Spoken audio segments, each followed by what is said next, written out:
j'aimerais te parler du pouvoir qu'ont les mots et comment tu peux transformer ton expérience de vie simplement en changeant les mots que tu utilises.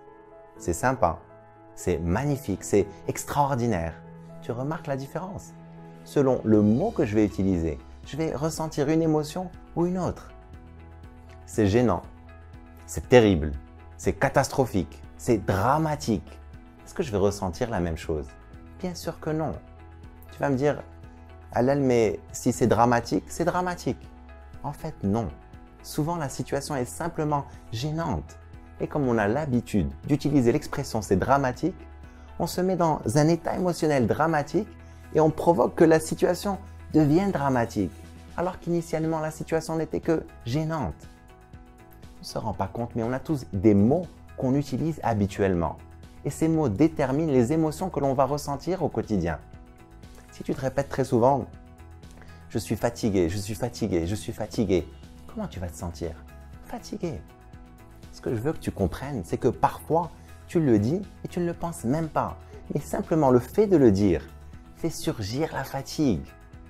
Le langage a un pouvoir, ce n'est pas un simple jeu mental, c'est une réalité. Le problème, c'est que la majorité d'entre nous, on a énormément de vocabulaire pour exprimer des émotions désagréables et très peu de vocabulaire pour les émotions agréables. Et après, on s'étonne que la vie soit plutôt difficile. Ce sont les mots que tu utilises habituellement qui créent ta réalité. C'est ton enfer ou c'est ton paradis. Je sais que ça peut paraître trop simple, mais élimine un mot de ton vocabulaire et tu ne vas plus ressentir cette émotion.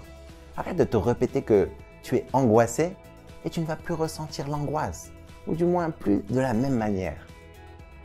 La bonne nouvelle, c'est que ça marche dans l'autre sens aussi. Intensifie les mots que tu utilises habituellement et tu vas instantanément enrichir ton expérience. C'est bien, c'est extraordinaire, c'est orgasmique. Souvent, on ne s'autorise pas à utiliser certains mots et on limite notre expérience de vie. Les mots ne sont pas innocents.